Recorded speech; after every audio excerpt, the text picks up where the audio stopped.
मैं आपको बताने जा रहा हूं स्ट्रोक क्या होता है और इसके लक्षण क्या क्या होते हैं और ये कितने टाइप का हो सकता है और इसका इलाज क्या होगा।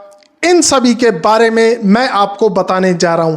इसके लक्षण क्या हो सकते हैं, इसके क्या क्या कॉज हो सकते हैं, तो एक सिंपल सी भाषा में मैं आपको बताने की कोशिश करूंगा। वीडियो अच्छी लगे तो आगे भी शेयर कर दीजिए, वीडियो को लाइक कर दीजिए और एक कमेंट भी करने की कोशिश कीजिए। तो दोस्तों, स्ट्रोक क्या होता है? इसमें क्या होता है, ब्रेन के किसी भी हिस्से में रक्त की आपूर्ति कम हो जाती है या बाधित हो जाती है, जिससे ब्रेन की कोशिकाओं को ऑक्सीजन सप्लाई और जो ब्लड के साथ साथ न्यूट्रिशन तत्व होते हैं वो नहीं मिल पाते। कहीं भी प्लग कर जाएगी कोई भी आर्टरी तो उसमें वो तत्व नहीं मिल पाते हैं, जिससे वहाँ की सेल्स क्षतिग्रस्त हो जाती हैं और डैमेज हो जाती हैं। तो वहाँ पर जाहिर सी बात है, जो भी सेल्स जिस ब्रेन के हिस्से में जाएगा दूसरे हिस्से का वहाँ पर बहुत नुकसान होने वाला है। वो अब बात कर लेते हैं इसकी टाइप की। तो एक होता है इस्चेमिक स्ट्रोक, जिसमें क्या होता है, मस्तिष्क की ब्लड वेसल्स में, रक्त वाहिकाओं में रक्त का थक्का बन जाता है। ब्लड वेसल्स में प्लग कर जाता है कोई भी चीज़, जैसे ये चीज़ है इसमें है तो यहाँ पर बाधित हो जाएगा, प्लग कर जाएगा तो उससे क्या होगा, थक्का बन जाएगा और इसमें किसी और भी अन्य कारण से रुकावट आ सकती है, तब आगे की सेल्स डैमेज हो जाएंगी, तब इससे भी एक प्रकार का स्ट्रोक आता है। दूसरा है दोस्तों हेमरेज। हेमरेज, ब्लड की रक्त वाहिकाएं फट जाती हैं, ब्लड हेमरेज हो जाता है। जैसे किसी भी टायर का पंचर होता है, वहाँ पर पंचर हो जाता है, ऐसे ही पंचर हो जाता है किसी भी चीज़ के लगने से या किसी भी प्रेशर को पड़ने से वहाँ पर पंचर हो जाती है, नसें फट जाती है, तो उसको ब्रेन हेमरेज कहते हैं। ब्रेन्स मीन्स ब्रेन्स, मस्तिष्क। हेमरेज मीन्स खून का मतलब ब्रेन में खून निकलने लगता है और वहाँ बहुत ज़्यादा रक्तस्राव हो जाता है, जिससे कि ब्रेन के टिश्यू पर दबाव पड़ता है। जब ब्रेन के टिश्यू पर दबाव पड़ेगा, जिस भी हिस्से पे दबाव पड़ेगा उस दूसरे हिस्से का काम करना बॉडी बंद कर देगी। तो इसमें क्या क्या लक्षण होते हैं आपको समझ में आ गया। दो तरह के स्ट्रोक होते हैं, एक इस्चेमिक अटैक होता है, दूसरा क्या होता है, हेमोरेजिक अटैक।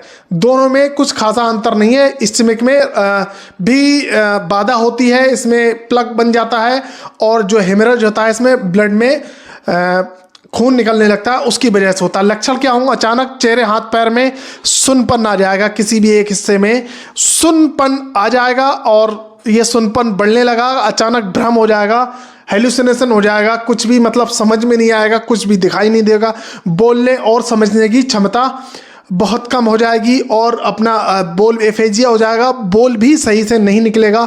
हम बोल कुछ रहे हैं, हमारे सेंस कुछ और कह रहे हैं, तो अचानक से कुछ भी हम बोलने लगेंगे मगर हमारा सेंसरी ऑर्गन काम नहीं करेगा और दूसरे की बातें भी हमारी समझ में नहीं आएंगी, वह क्या बोल रहा है, समझने में बहुत ज़्यादा परेशानी होगी, देखने में भी कंफ्यूज हो जाएगा, बहुत सारी इमेजेस बनने लगेंगी, धुंधलापन दिखेगा।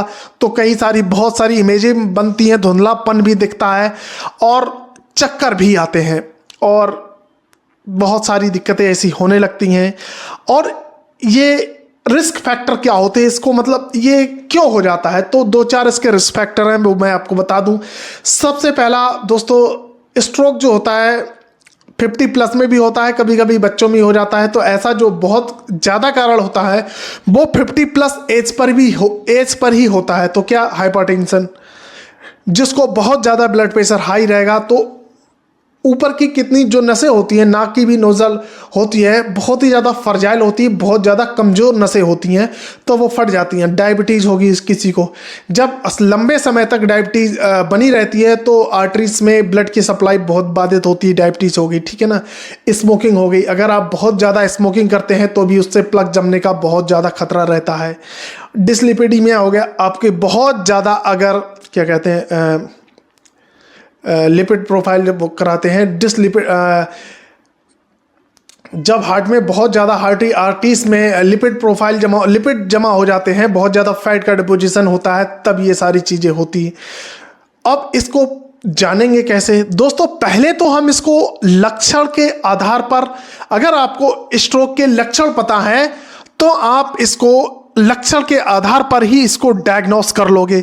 अगर लक्षण नहीं समझ में आ रहे हैं, 2-4 ऐसे लक्षण अर्ली स्टेज में लक्षण नहीं आते हैं, थोड़ी देर बाद लक्षण आते हैं, तो आपको जल्दी से जल्दी इसकी MRI वगैरह करानी चाहिए और देखना चाहिए, MRI इमेजेस कराना चाहिए।